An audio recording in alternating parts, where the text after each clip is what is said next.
Shema Israel, Adonai Eloheinu, Adonai Echad,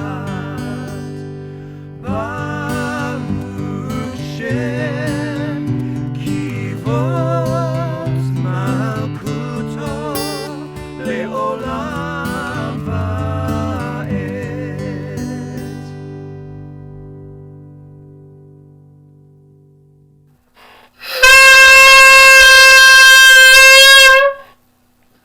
Shalom, everyone.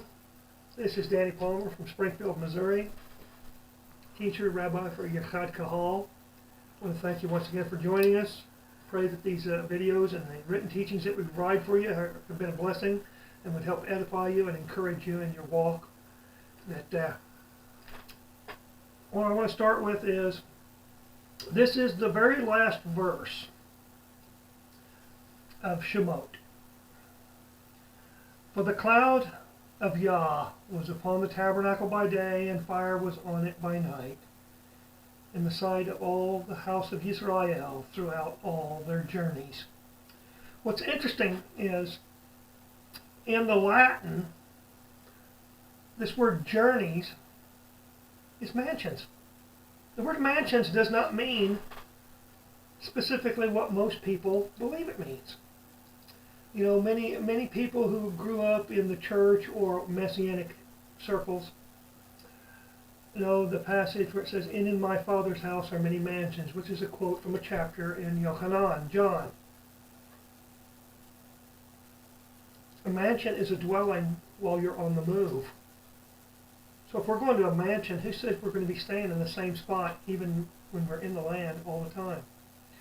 Even when tribal areas are set up once again, which it speaks of in the prophets. The gates are the gates of the 12 sons of Israel's names. It says the foundations are of the 12 apostles. There are still going to be assignments in where we live and what our tasks are.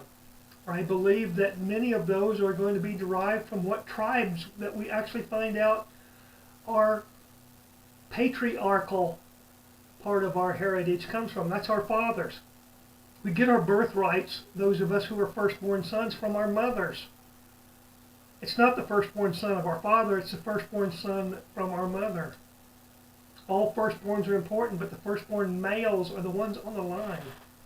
That's why Pesach is so important, and people who do not understand Pesach, why Yeshua himself had to be the firstborn son of his mother, to be the offering. Now, I posed this recently. I can't remember whether I did it on one of the videos or one of my written teachings that I put out, that it is most likely, because the information is never provided in the text of the Brit, that Yeshua may not have had the redemption price paid for him. Because if he had, then he couldn't have been the sacrifice. That's just a personal perspective of my own based on the Torah. You may disagree with me, but that's your prerogative. That's your choice. Many believers, unfortunately, find themselves in conflict with other believers because there's something that we don't agree on, yet it's not outside the parameters of Torah. When I disagree with somebody and I feel that I have to at least reduce the amount of relationship with them, is when I realize that they're taking something outside the parameters of Torah. So, today's teaching, we're headed home. Vayikra, Leviticus, chapter 4. We're being given further instruction from Yah. This chapter is about the sin offerings. And I'm going to bring a couple things to your attention, especially towards the end of the chapter, that I want you to think about because you may have never had these things brought to your attention and ever thought about them. Now, as I'm reading this, I want you to think of, if you believe that Yeshua is the Messiah, as I do, how did he fulfill these sin offerings? And the last one's going to be the most difficult for many people. I know I've presented this idea to others before, and some have grabbed a hold of it and go, wow, it explained a lot to them. And others, it's, well, that can't be. But I'm going to begin reading here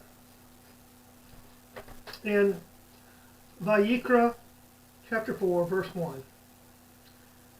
And Yah spoke to Moshe, saying, Speak to the children of Israel, saying, If a soul shall sin through ignorance against any of the commandments of Yah concerning things which ought not to be done, and shall do against any of them, if the priest that is anointed do sin to bring guiltiness on the people, let him bring for his sin which he has sinned a young bullock without blemish to Yah for a sin offering.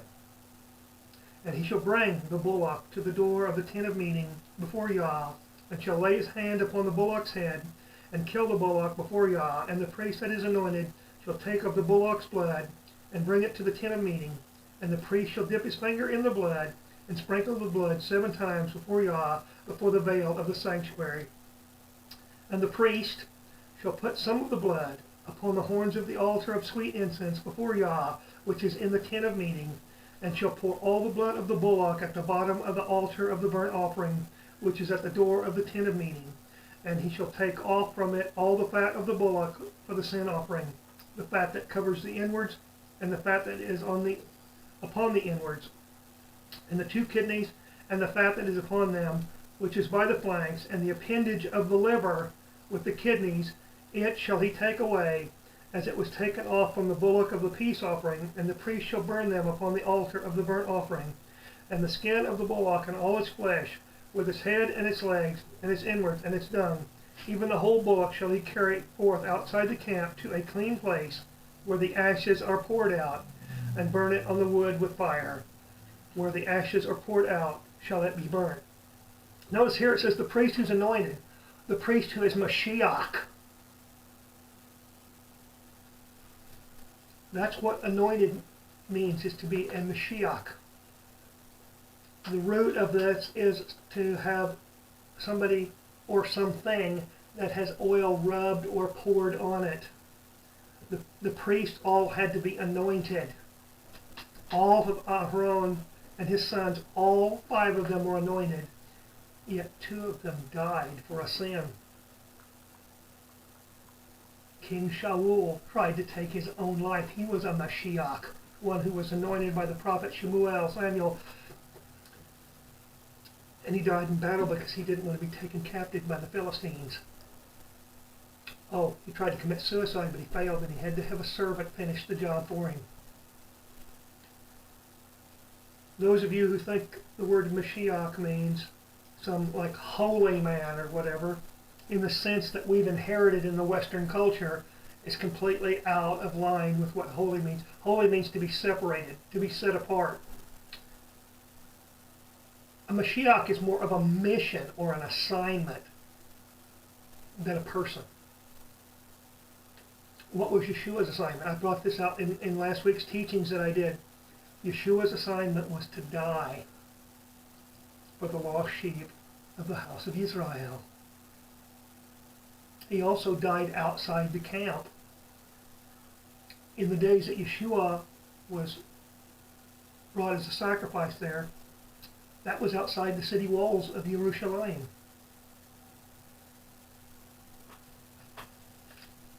A bullock had to be brought for the priest. Those of you who are familiar know that this is exactly what the Kohen Hagadol has to do at Yom Kippur. Now this comes at any time that he has to bring a sin offering for himself. It has to be a bull. And that's what I want you to pay attention to, is these sacrifices and what is required for the individual when they bring the sacrifice. And I'll pick back up again. And this is the second section. And if the whole congregation of Israel sin through ignorance, and the thing be hid from the eyes of the assembly, and they have done something against any of the commandments of Yah concerning things which should not be done, and have incurred guilt, when the sin which they have sinned is known, Then the congregation shall offer a young bullock for the sin and bring it before the tent of meeting. Oh, this is sin they didn't realize they had committed. This is not an intentional sin. And the elders of the congregation shall lay their hands on the head of the bullock before Yah, and the bullock shall be killed before Yah. And the priest that is anointed shall bring of the bullock's blood to the tent of meeting. And the priest shall dip his finger in some of the blood, and sprinkle it 7 times before Yah, before the veil. And he shall put some of the blood upon the horns of the altar which is before Yah, that is in the tent of meeting, and shall pour out all the blood at the bottom of the altar of the burnt offering, which is at the door of the tent of meeting. And he shall lift off all its fat, and burn it on the altar. And he shall do with the bullock as he did with the bullock for a sin offering. So shall he do with this. And the priest shall make atonement for them, and it shall be forgiven them. And he shall carry the bullock outside the camp, and burn it as he burned the first bullock. It is a sin offering for the congregation. The priest is making atonement by bringing the sacrificial animal forward and presenting it on behalf of those who've committed the sin. And notice, the individual always has to place their hand on the head of the bull. Now this is the community, the whole congregation of Israel. It's not saying that the entire congregation of Israel comes up and puts its hands on this one animal. No, this would be of the leadership who represents Israel, would come forward on their behalf and represent them. So this is not something that you would want to have to do as a leader, that you would have to come forward and put your life on the line for all your fellow citizens. Remember, this is a government. People have to stop thinking of this as a religion. The hands are put on the head to transfer from the person to the animal the guilt.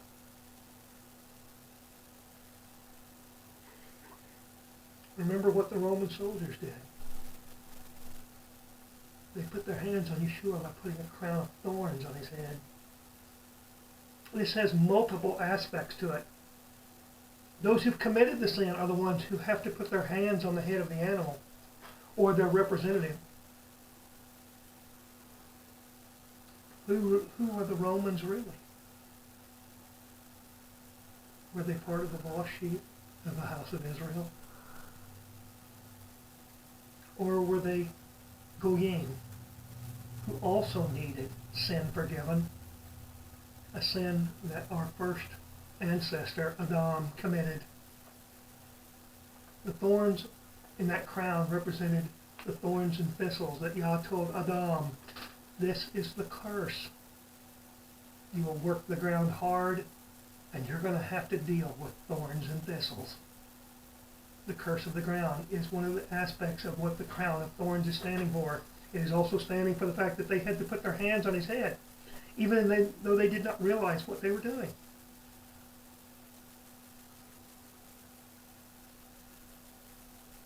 And as always, all the remains that are not allowed to be put on the altar were taken out and burned outside the camp.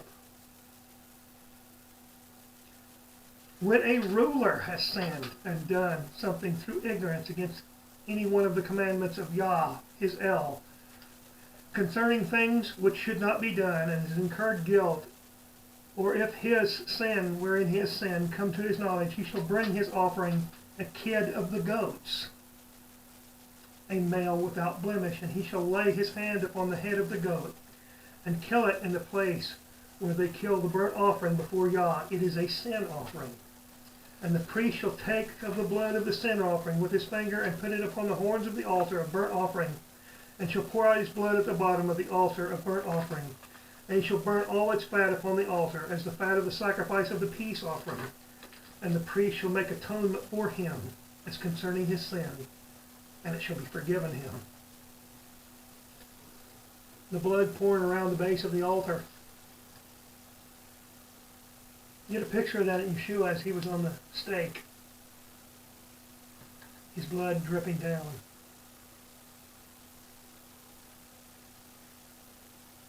An atonement was being made.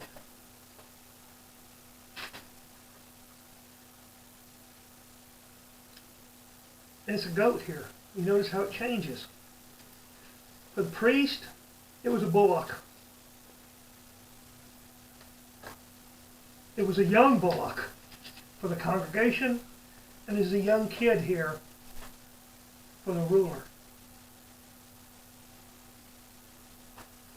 And now here's where it gets interesting.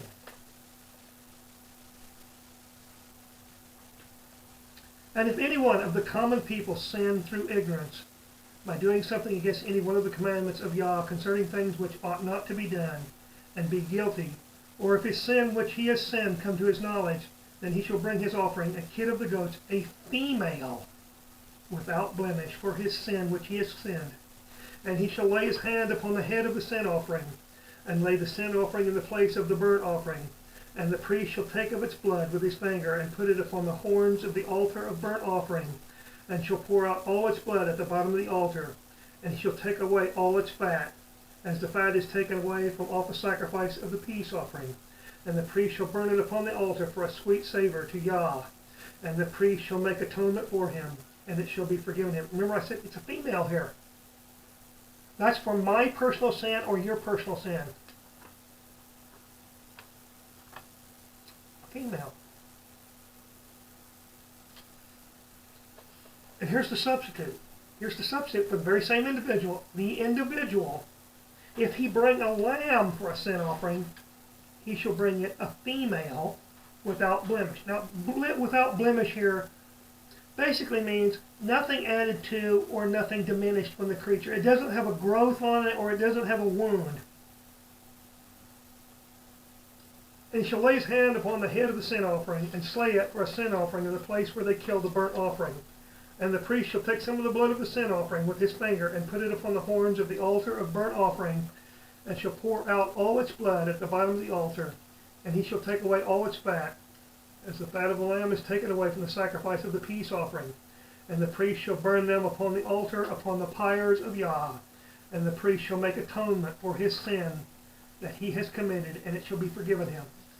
Okay, remember I told you I'm a firstborn son. Pesach's coming up, the Passover, for those who aren't familiar with the Hebrew word.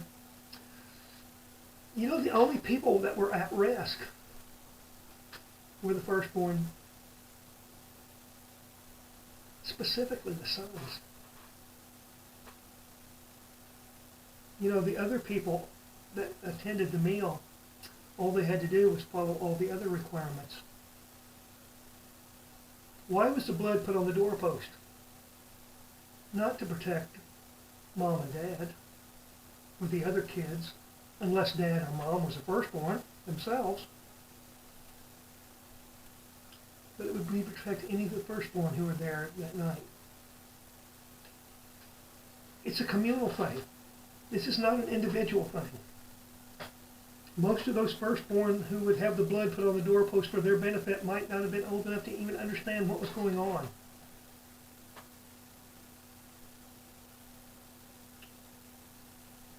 The Passover Lamb is a male offering, and the Passover Lamb has nothing to do with sin. It has to do with salvation. To be saved from the predicament they were in Egypt. To be released from the bondage and from the oppression of Pharaoh. Had nothing to do with their sins being forgiven. Not a single thing.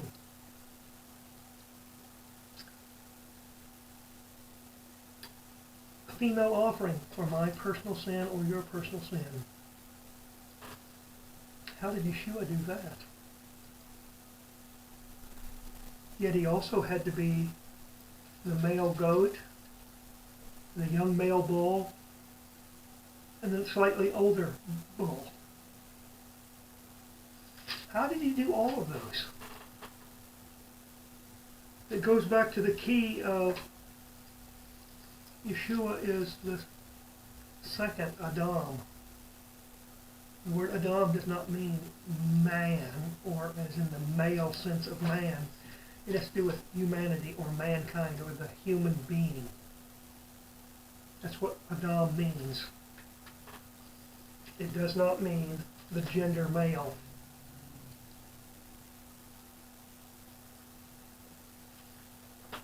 I know I have offered the answer to this question before, and those of you who might not have seen the videos in which I pointed to where I would answer that, if you want to find out, you're going to have to go back and look at the earlier videos. We didn't make these videos to be ignored.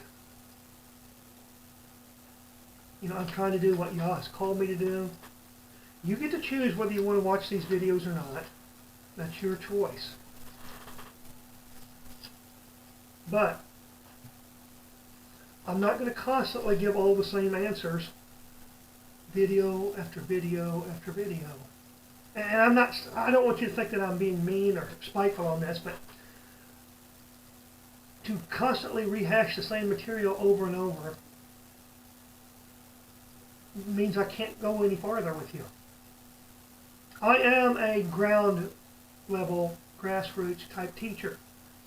There are others who have more experience, more material to access than I do. I try to make the most use of the materials I have to access, and any other way that I can go to access material that I don't personally hold myself. I'm a book person. I like to lay my hand on the book that I'm reading. When people ask me something, I want to be able to take the book right to them and show them, hey, here it is right here. Here's the resource material I used,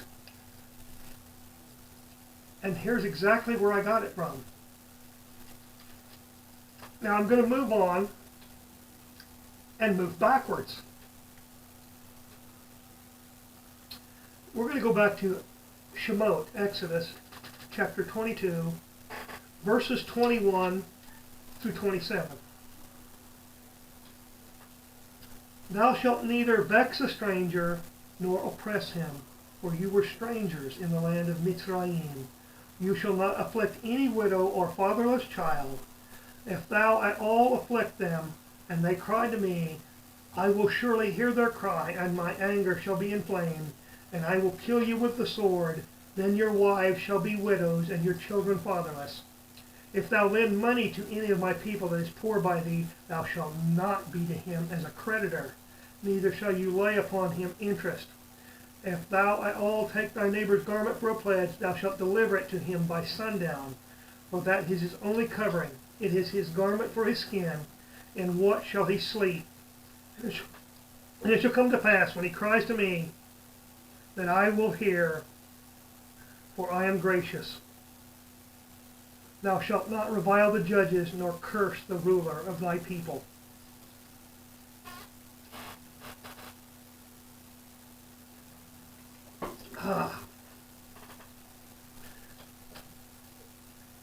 Oppressing your brother monetarily, that's the most common theme in Scripture. It's the greatest sin committed in Scripture. To hold your brother in bondage. That doesn't mean your brother shouldn't try to repay you. But when it gets to the point that your brother can't repay you, you're supposed to forgive. Because Yah will take care of you. That's why Israel and Judah both got in trouble. Had to do with the Shemitah and the Yovel, the sabbatical year and the Jubilee year. What happens when we don't forgive our brother? Now we're going to move on to Devarim, Deuteronomy, chapter 23.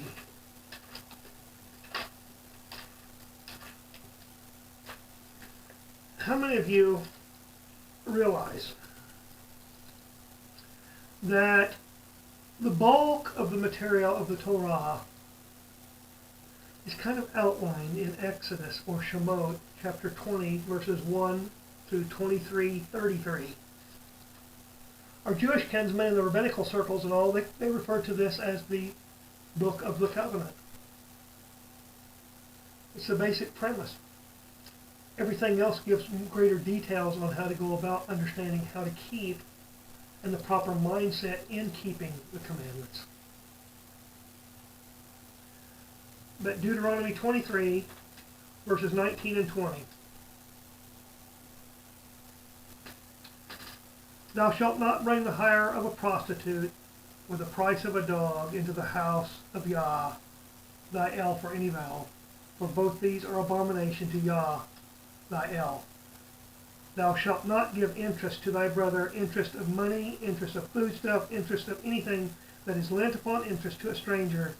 Thou mayest give interest, but to thy brother thou shalt not give interest, that Yah, thy El, may bless thee in all that thou settest thy hand to, in the land into which thou goest to possess it. I wanted to bring the aspect of a prostitute into this, because a prostitute is somebody who does anything for money. It doesn't have to be just sex. Sex is the specific aspect here, but Yah accuses Israel and Judah and anybody else who sins against him as being a prostitute or a whore. You shall not bring the hire of a prostitute or the price of a dog. Those who are not familiar with this, a dog is a male prostitute. The male prostitutes are in higher contempt than the females, because the male prostitutes would frequently also participate in homosexual acts. Not just prostitute themselves to women, but they would also prostitute themselves out to other men. And these were temples. Oh, stop thinking of a temple as a religious place. Think of a temple as a government building. You go there to have sex with a government official. How about the, hey, here's some money, Mr. Representative. Will you vote my way? Will you be my whore?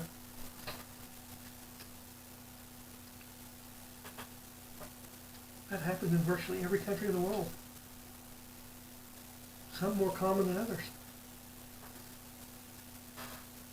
The Torah condemns any ruler of Israel, and I'm talking about all 12 tribes, who takes money in order to make their judgment. I'm talking about, here's money, make sure that you see things my way. Okay, you got it. It's one of the reasons I am personally offended by the idea of political contributions. I don't care who they are. To me, they're bribes. That's just the way I look at it. They're just nothing but bribes. And you know what? The sad thing is most of those who make contributions of minimal amounts, their bribe is nothing anyway. It's not high enough for anybody to even think about it. Hey, I gave my $50 to the politician. You know, that'll help him get elected. And then they'll vote a way that we need him to vote. Oh, you forgot about the individual who's up the ladder somewhere who gave 20 or 30 times what you did. Maybe even a greater proportion than that.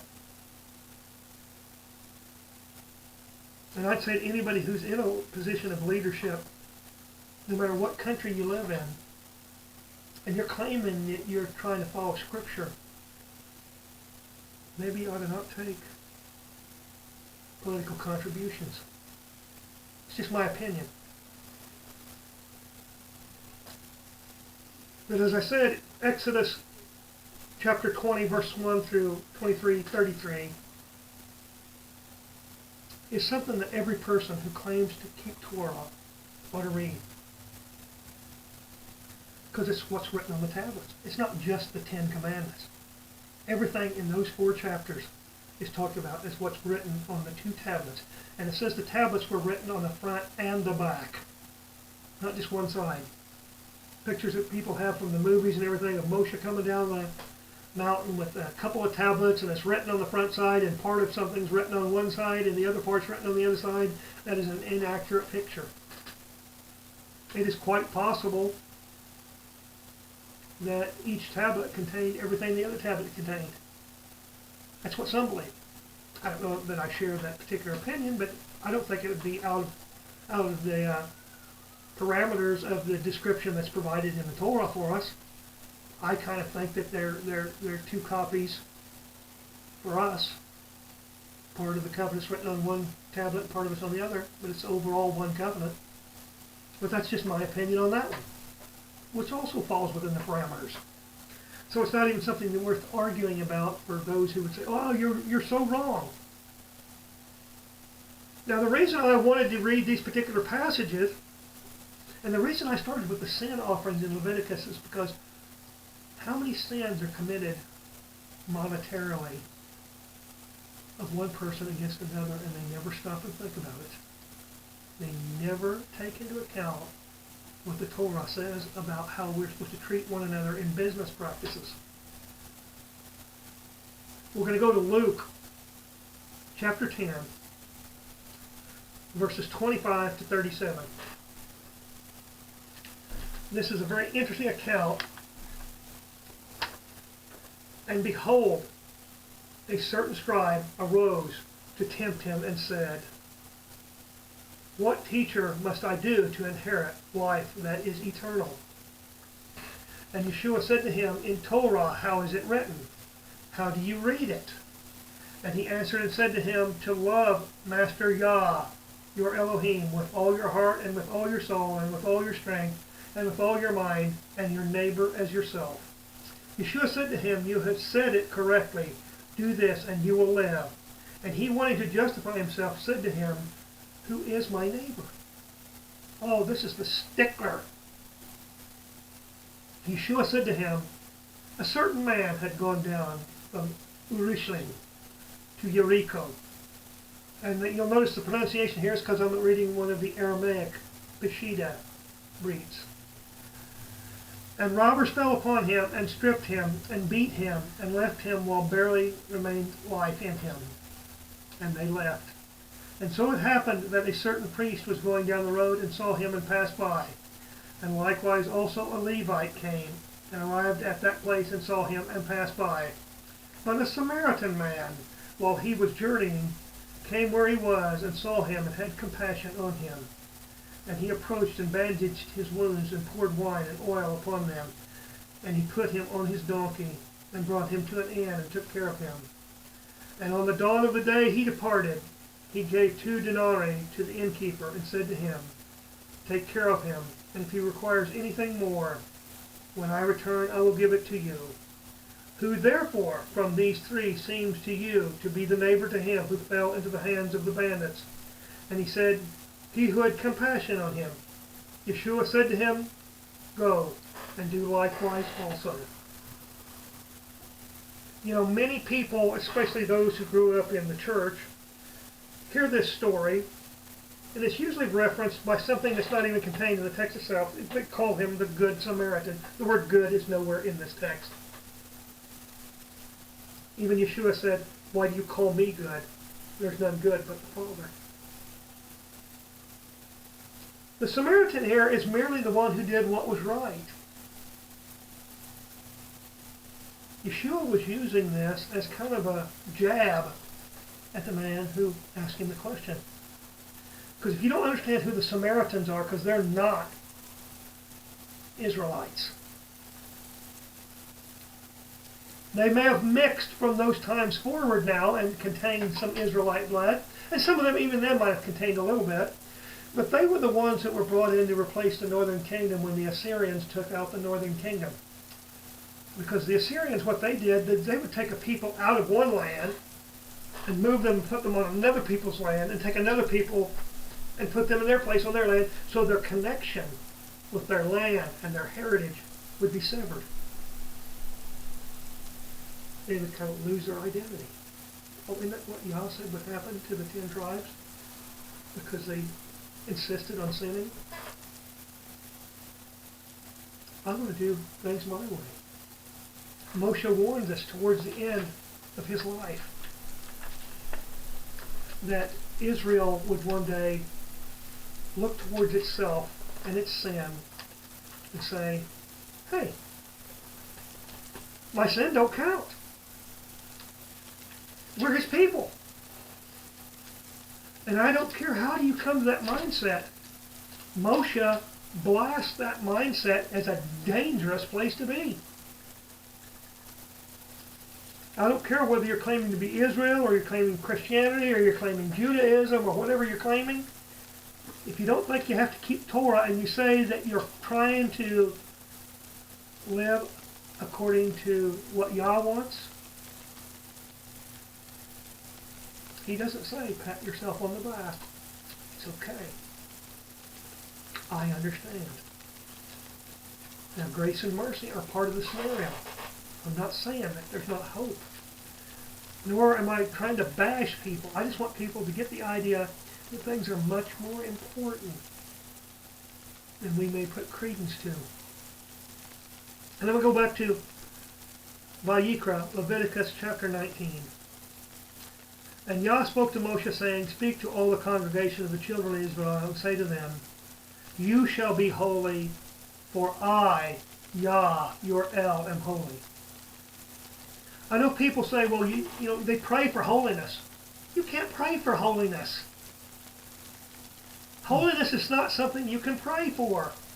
We have to be holy. Holy is not perfect. Holy is set apart. He says, you are supposed to do these things. That is how you become holy. We have to become holy. You shall fear every man his mother and his father, and keep my Shabbats. Oh, two of the very first instructions he gives us on how to be holy are to show fear and respect for our parents and honor, and to keep his Shabbat. His Shabbat. Remember, Yeshua is the giver of the Torah, the voice of Yah, the word. I am Yah, your El. Turn not to idols, nor make to yourselves molten Els. I am Yah, your El. And if you offer a sacrifice of peace offering to Yah, you shall offer it so that it may be favorably accepted. Oh, you get to just bring the animal. Hey, here it is. It shall be eaten the same day you offer it, and on the morrow. And if aught remain until the third day, it shall be burnt in fire. On the third day, it's supposed to be burnt in fire. Oh, you can eat it on the first 2 days. The third day. Oh, let's see. Could this be pointing to restoration of life on the third day? And if it be eaten at all on the third day, it is abominable. It shall not be accepted. The word abominable here is derived from words that have to do with idolatry. There's 4 words. And once again, if you want to know where they are, I spent an entire teaching explaining those 4 words and how they always have to do with idolatry. These very acts he said you do are idolatrous. Therefore, everyone that eats it shall bear his iniquity, because he has profaned the hallowed thing of Yah, and that soul shall be cut off from among his people. Hallowed has to do with set apart. It's one of the words coming from the variations of words that have to do with holy and set apart. And when you reap the harvest of your land, you shall not wholly reap the corners of thy field, neither shalt thou gather the gleaning of thy harvest. And thou shalt not glean thy vineyard, neither shalt thou gather the single grapes of thy vineyard. Thou shalt leave them for the poor and stranger. I am Yah, your El. The poor and the stranger were never left out of Yah's plan to be taken care of. You know, the poor don't always have to be the same people. Rise and fall. Rise and fall. The poor in one time frame in life may not be the poor a decade or 2 later. You may have switched places. And if you were the one who was not poor and you didn't do anything to help the poor, you better hope he's a lot more merciful than you were. You shall not steal, neither deal falsely, neither lie one to another. And you shall not swear by my name falsely, neither shalt thou profane the name of thy El. I am Yah. Thou shalt not defraud thy neighbor, neither rob him. The wages of him that is hired shall not abide with thee all night until the morning. Thou shalt not curse the deaf, nor put a stumbling block before the blind, that shall fear thy El. I am Yah. Now this is one of the ones that is used many times in both the Pesach, which is the literal level, and the other deeper levels. Putting a stumbling block in front of a blind person could simply be putting something in front of somebody that they don't know is wrong, because they've never been taught it's wrong. And you put it there so they can stumble over it. Did you tell somebody of the good news, but then not tell them what the good news actually was and what it was for? You've got to have your sins forgiven, and then you're okay. But you know what? I've needed to have my sins forgiven every time I committed one. It's not a blanket. I don't get to say, my sins are forgiven today, so from now on, sin's not sin. Qahal reminds us that sin is transgression of the law. Transgression also has to do with the idea of trespassing, to infringe on something, to take authority from something, or give authority to ourselves that is not ours. You know what? My authority is derived from Yah. And anytime I forget that and don't acknowledge that, His love, why He says, hey, remember that, what you did? There's going to be a little price to pay for that. You forgot who you are. Adam forgot who he was and had to leave the garden. Lost his immortality. People, well, how do you lose your immortality? That's permanent, isn't it? It never says that in Scripture. It never says our immortality is permanent. It says Adam could not eat from the tree of life. And he was taken out of the garden. Oh, he had been apparently eating from the tree of life prior to his rebellious act of eating the fruit from the tree of the knowledge of good and evil. You shall do no unrighteousness in judgment. Thou shalt not respect the person of the poor, nor honor the person of the mighty, but in righteousness shalt thou judge thy neighbor. It's saying we don't let somebody off the hook because they're poor, nor do we forgive the rich because they're rich. That everybody has brought before the judge and has to stand, innocent or guilty, forgiven or unforgiven. Thou shalt not go up and down as a talebearer among thy people. Neither shalt thou stand aside when mischief befalls thy neighbor. I am Yah. Thou shalt not hate thy brother in thy heart. Thou shalt certainly rebuke thy neighbor and not suffer sin on his account. Oh, if we don't tell our neighbor who knows what sin is and remind them, hey, I noticed that you did such and such. And if possible, hey, you need to deal with this. And if not, I'm supposed to point it out a little more severely. Not in hatred, but say, hey, you know what? This may not just affect you. This could affect your family. This could affect your job. This could affect your relationship with your neighbors, with your friends. And here's one that many people do not realize, that this verse is much longer than what we're accustomed to hearing. This is the entire verse, and I want you to pay attention. Thou shalt not avenge nor bear any grudge against the children of thy people, but thou shalt love thy neighbor as thyself. I am Yah. If I hold a grudge against someone, Yah is saying that I'm not loving them. It's impossible for me to love my neighbor as myself if I'm holding a grudge against someone. Sometimes we deceive ourselves into believing that, hey, it's okay to be angry about something because it hurt. It didn't work out the way I wanted. So why did it go wrong? You shall keep my statutes. Thou shalt not let thy cattle gender with a diverse kind. Thou shalt not sow thy field with mingled seed, neither shall a garment mingled of linen and wool come upon thee. I refer to these as the no mixing laws. He says you don't mix these different things together, ever. And whoever lies carnally with a woman that is a bondmaid, designated to a man, and not wholly redeemed, nor freedom given her, inquiry shall be made. They shall not be put to death, because she was not free. And he shall bring his guilt offering to God, to the door of the tent of meeting, a ram or a guilt offering.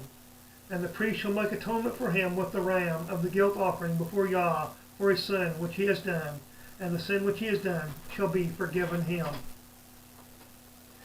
And you shall come into the land, and shall have planted all manner of trees for food. Then you shall reckon their fruit as uncircumcised. 3 years shall be uncircumcised unto you. It shall not be eaten, but in the 4th year all its fruit shall be holy for praise giving to Yah. And in the 5th year shall you eat of its fruit, that it may yield to you its increase. I am Yah your El. You shall not eat anything with the blood, neither shall you use enchantment nor observe times. This is not about, as some accuse people who keep Yah's Shabbat and Yah's holy days, of observing times. This is times that are not designated as Yah's times. You shall not round the corners of your heads, neither shall you mar the corners of thy beard. You shall not make any cuttings in the flesh for the dead, nor print any marks upon you. I am Yah. Do not prostitute thy daughter to cause her to be a harlot, lest the land fall to harlotry, and the land become full of foulness. You shall keep my Shabbats and reverence my sanctuary. I am Yah. That's twice in this chapter that he's mentioned, keep my Shabbats. He never said, keep whatever Shabbat you want. You shall not apply to mediums or wizards, nor seek to be defiled by them. I am Yah your El.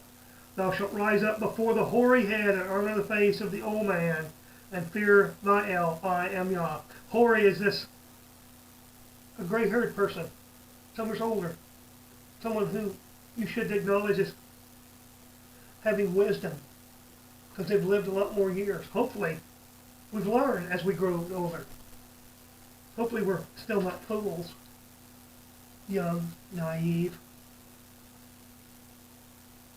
And if a stranger sojourn with thee in your land, you shall not wrong him. But the stranger that dwells with you shall be to you as one born among you, and you shalt love him as thyself. For you were strangers in the land of Mitzrayim. I am Yah your El. You shall do no unrighteousness in judgment, in metiyard, in weight or in measure. Just balances, just weights, a just ephah, and a just hin shall you have. I am Yah your El, who brought you out of the land of Mitzrayim. Therefore shall you observe all my statutes and all my judgments, and do them. I am Yah. In this entire chapter, how many times does he have to keep telling us over and over through the Torah? He's patient. But there comes a time when he says, okay, I'm going to have to let some of this stuff come on you, and maybe then you'll change. You know, I don't live in the promised land. The land that's promised to our father Abraham, Yitzchak, and Yaakov is not the United States of America. It's a place in the Middle East. It's a huge area. It's a lot bigger than people think it is. It isn't just the current state of Israel. And it all doesn't belong to just Israel. Some of you need to go back and read where he promised Abraham, Yitzchak, and Yaakov, and where he told Yehoshua, once Yehoshua took our forefathers into the land, what the borders were. It's not outside that area. You know what? There's going to be people living in where I live now who aren't in the New Jerusalem, who aren't in the Promised Land.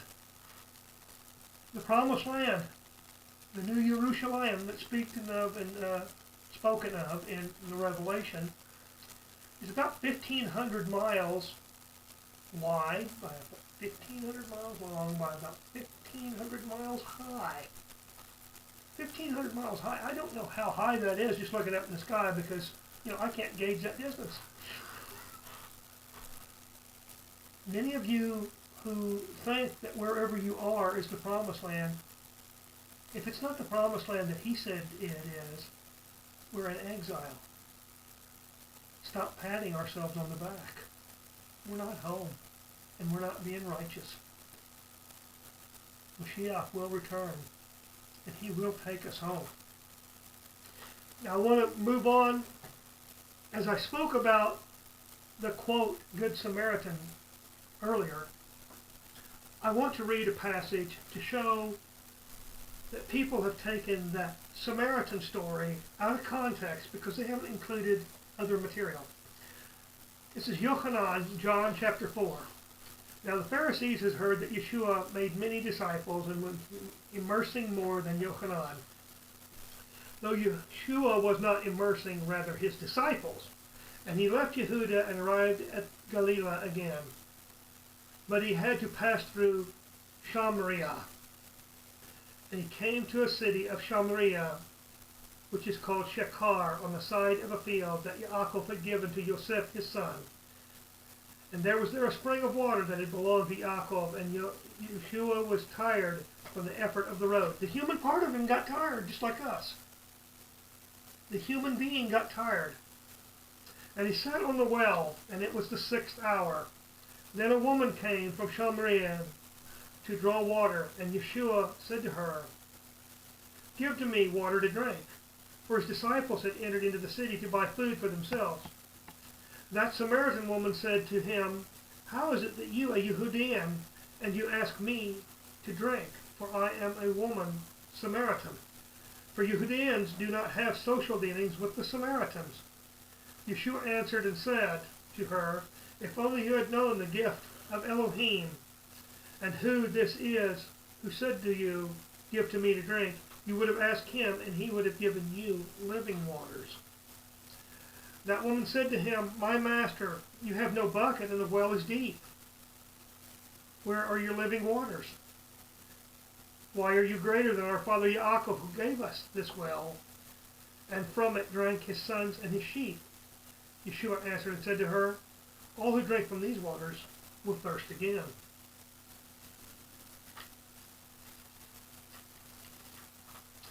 But everyone who drinks from the waters that I give to him will not thirst forever. But those waters that I give to him will become in him a spring of water that will spring up into life that is eternal. That woman said to him, My master, give to me from these waters, that I will not thirst again, nor have to come and draw from here. Yeshua said to her, Go call your husband and come here. She said to him, I have no husband. Yeshua said to her, You have said well that I have no husband. For you have had 5 husbands, you, and the one that you have now is not your husband. This you have spoken is true. That woman said to him, My master, I see that you are a prophet. Our forefathers worshipped in this mountain, and you say that in Jerusalem is the place that is necessary to worship. Yeshua said to her, Woman, believe me, the hour is coming, that not in this mountain nor in Jerusalem will they worship the Father. You worship something that you do not know, but we worship what we know. For life is from the Yehudians. But the hour is coming, and now is, when the true worshippers will worship the Father in spirit and in truth indeed. For the Father, he seeks worshippers as these. For Elohim is spirit, and those who worship, they must worship him in spirit and in truth. Spirit and truth means in my heart and in my physical being. I can't just say, I love you. I'm keeping your commandments in my head. but I'm disobeying them out here. I'm eating stuff you asked me not to eat, stuff you instructed me not to eat, for my own good. What is the covenant you're in? You know, Yeshua told the woman in verse 22, you Samaritans know not who you worship. Let's go back to the story of the Samaritan. He did the right thing. That's all Yeshua was, that's all the story was about, is he was the one who did the right thing and stopped and helped the man who had been attacked and beaten. Took him and put him someplace where he could get help. Somebody to take care of him until he came back. It also fits into the idea where Yeshua talks about, you know, I was hungry and you fed me. I was sick. Came to visit me. That's what the Samaritan did. He didn't say that the Samaritan knew who he worshipped. But what did the Samaritan do? The Samaritan did the right thing.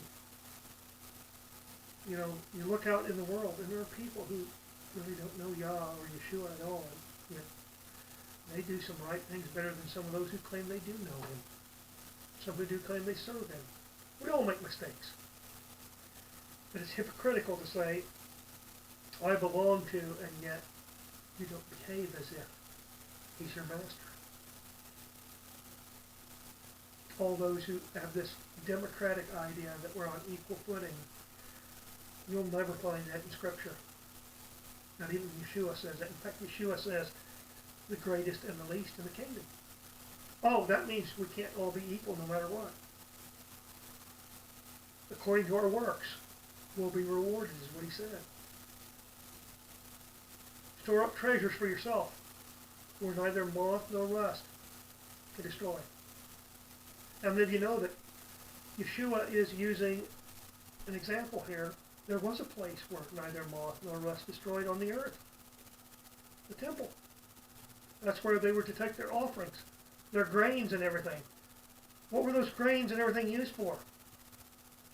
They were used to take care of the Levites and the priests, to help the widows, the orphans, the poor, and the strangers who needed food, who needed help. That's what the tithe was for. It wasn't to build the temple. The tithe wasn't even to build the Mishkan or the tabernacle in the wilderness. Those were offerings. And there's a difference between an offering and a tithe. I know people say, well, we're not required to tithe anymore. I go, where'd you get that from? Our father Abraham tithed, our father Yaakov tithed. Well, we're not in the land anymore. We don't have the temple to go to or whatever. I go, you know what? We may not know exactly who the Levites or the priests are, but we know who the poor and the widows, the orphans and the strangers are, because we see them. You know, and the greater that we have, the more liable we are to help others. You know, sadly, what's been a history among humanity is the poor have helped the poor more than those who have better means have helped the poor. The sad part is the poor can't help the poor very much because they don't have much, but they're willing to give of what they've got. It's like the woman who had the coin there at the temple. It was all she had. She trusted. That's what that was about. That was about trust. Do you trust Him? Will you forgive a brother or a sister a debt, or many brothers or sisters a debt, and trust Yah to take care of you? Or do you feel that it has to be the works of your own hands?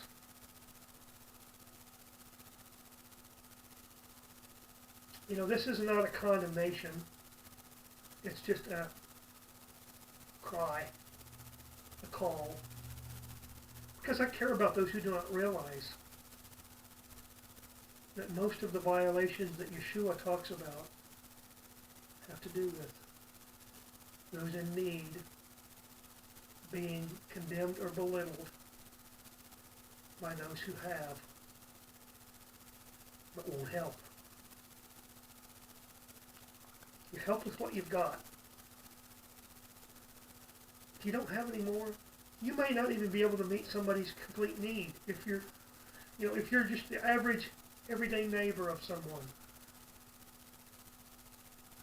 The need may be more than you can supply. You're not asked to supply more than what you've been provided with.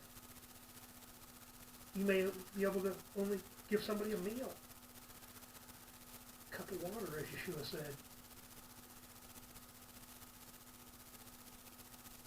What do? We might only be able to comfort someone or to encourage them. We may not have means to give them any physical help. It's like the 3 servants. It doesn't have to be monetary. One servant was given 5, another servant was given 2, and a third servant was given 1. I don't know how many really pay attention, but the first 2 servants actually went out and doubled. The last one hid it away, said, "For I have a hard master, who neither works, but he expects." Well, he doesn't work because he's hired you to work. Now, there is fair treatment of workers also. I've heard people condemn workman's compensation and saying it's a system that's not fair to the employer. You know what? There are cases where the person laying a claim against an employer is deceptive and trying to cheat their employer. But there are cases where the employer has had no regard for the well-being or even the life of an employee, and someone has got severely injured or even died. And that's what I want to let people see. Let's take a look in the mirror and quit looking so much at everybody else. It's a lot easier to condemn somebody else than it is to look in the mirror and say, "Danny, we need to fix this. This isn't right."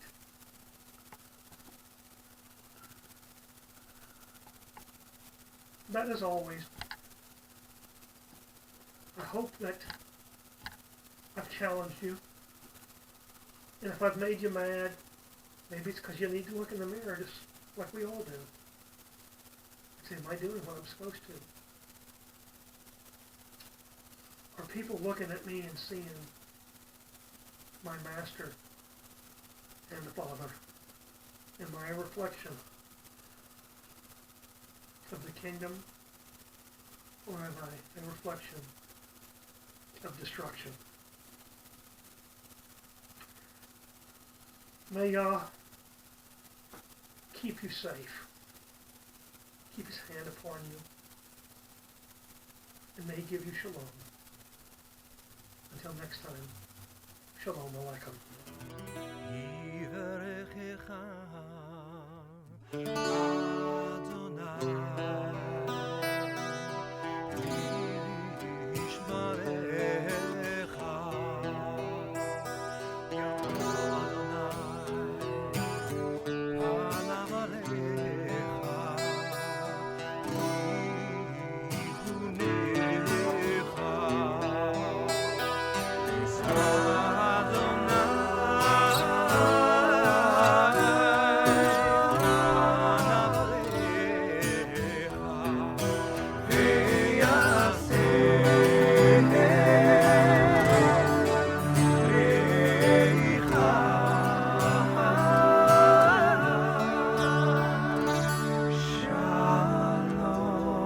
May Yahweh bless you and keep you. May the light of his countenance shine upon you, and may he be gracious to you and give you peace. In the name of Yeshua, our Messiah. Amen.